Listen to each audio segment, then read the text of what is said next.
Okay, this is a meeting of the February 7th meeting of the Board of Adjustment. I'll call this to order, do a roll call. And I don't have a list of everybody who's here or not. You got the list over Yeah. there? You call. Chairman Clark, Absent. Board Member Dick, Board Member Bonagowski. Present. Board Member Smith, Here. Board Member Willett. Here. Okay, are we going to approve the agenda first, or do we? You don't need to approve the agenda. Next item of business would be the minutes of the September 6th, 2022 regular meeting. Okay.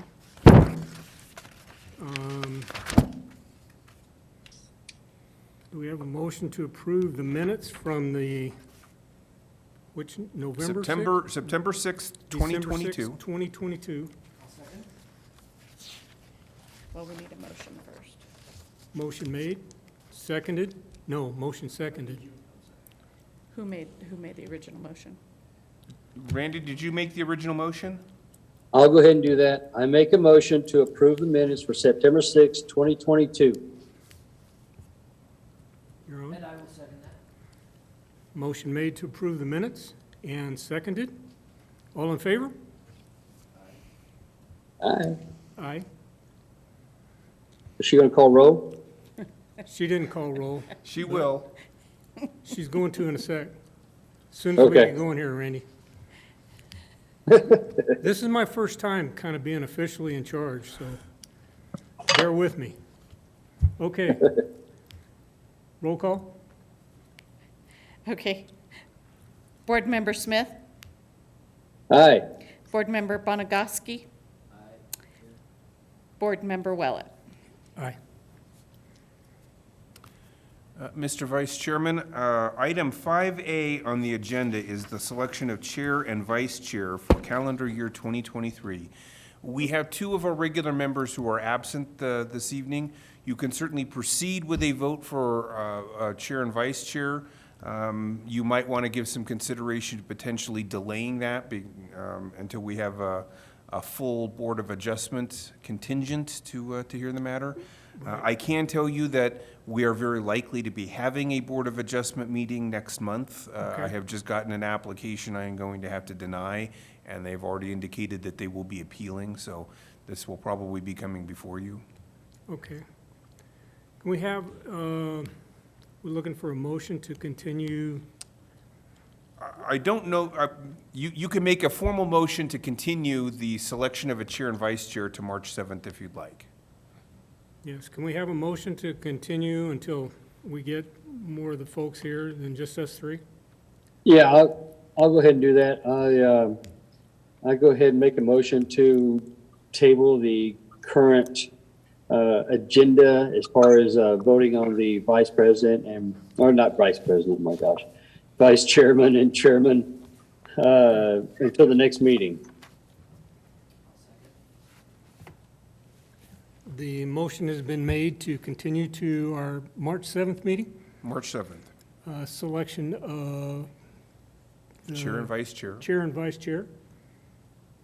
Roll call? Board Member Smith, Aye. Board Member Bonagowski, Aye. and Board Member Willett. Aye. Okay, members, Also in your Good. agenda, we have the calendar of meeting dates for the Board of Adjustment for the balance of 2023. I've also included in there the contact roster, should you need to contact other Board of Adjustment members. There's a list in there with emails and whatnot. And then the final thing that wasn't on your agenda, but I thought you might like to know. So you will recall that in 2021, the city adopted its comprehensive plan, a first new comprehensive plan in 20 years. One of the projects that was called for in that, because of its relation to 3rd Street and the prominence 3rd Street has as a way of connecting not only the open space associated with Skyline Drive and the trails, but at the south end with the riverfront and Veterans Park and Memorial Park and the railroad. Well, it turns out that because Third Street is so important, and Third Street happens to run right alongside Clock Tower Plaza, another recommendation to come out of the comprehensive plan was a better utilization of Clock Tower Plaza as an urban space.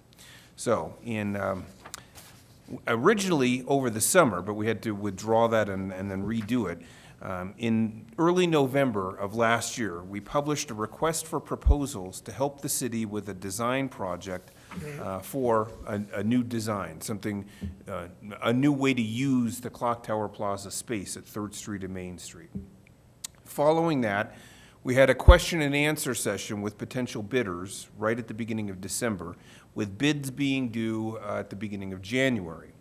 We received 4 bids from 4 very good firms in the Denver metro area. We proceeded to review them. There was a selection committee composed of the Planning Commission chairman, a member of City Council, Ryan Stevens, our city administrator, Rick Harmon, our economic development director, myself, Leo Evans, our new public works director.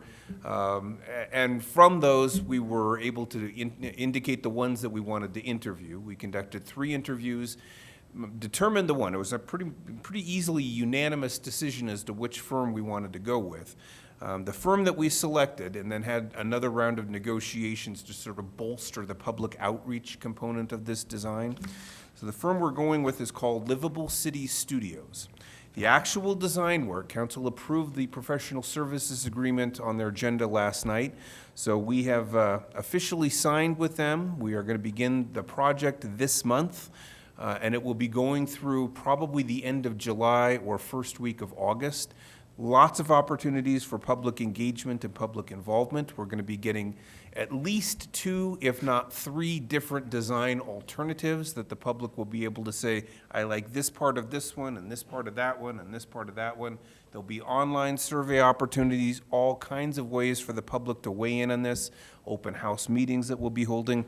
And if you folks are interested, you are more than welcome to attend these and get involved yourself. We would certainly encourage you and welcome your participation.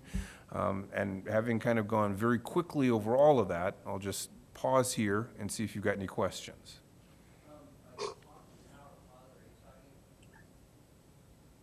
I don't have a question about that, but By clock. there's a, Sorry, go ahead. no, go ahead. We're on the clock tower, so go ahead and talk about that. By Clock Tower Plaza, are we talking about the lot that that the clock tower sits on, adjacent to Parkview Motel and Canyon City Bikes and Brews? It's right next to the Bikes and Brews lot. It's right at the corner of 3rd and Main, So all the way to the alley? all the way back to the alley. Okay. That entire space, as I understand it, once upon a time was a gas station. The gas station is no more, and the property has been used primarily as overflow parking for, decades now. Okay. We believe that there's a better way to utilize that space.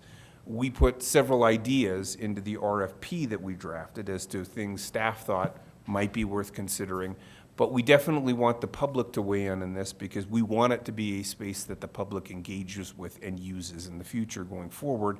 We think it'll be a very strong anchor for this end of Main Street downtown. And Patrick, that is city property? It is city property, yes, sir. Okay. Now, if that was a former gas station, has the environmental stuff been looked at already? As a matter of fact, Rick Harmon, our economic development manager, he's coordinating this. I believe there was a Phase 1 environmental that was just recently concluded. He is also working on environmental cleanup associated with the New Method Laundry. Oh, yeah. Okay. That's a very contaminated site. Yeah. It looks like the old gas station. We're waiting to hear a clear report about the tanks under the property, but Right. the property itself seems pretty clean at this point. Okay. Just curious, because I'm sure that would come up at some point Oh, in this yes. development. Oh, yes. Okay, and this is the proposal here? This is the proposal that Livable City Studio provided us. Okay. This was the RFP that I drafted to Right. solicit bids. So if you get, Okay. if you get to feeling slightly insomniac at night, this should help. And do you have a schedule of the public hearings, I guess, or the meetings that you were talking about that people would have a We chance don't to have weigh that in on? schedule yet. We will be putting that schedule together. We don't have that schedule yet. As we get closer to the dates, we will make sure we notice those not only on the city's website, but using local social media as well. And we'll want to make sure we get word out via local radio station and newspaper on this as well. Okay, and will this come up in regular city council meetings and stuff like that? I am certain that this will be a topic of conversation when Okay. council members give their reports. Okay. Okay. I don't have any further questions on this aspect of it. Randy, you got anything? Mine was concerning the appointment roster and our information that's on there. My mobile phone is wrong. I don't know whose mobile phone that is. Okay? So, so we might need to either delete it or, I've only got one No, phone. that's fine. If you can shoot me what the correct number is, I will correct it on this form and make sure we Okay. get that to Christie.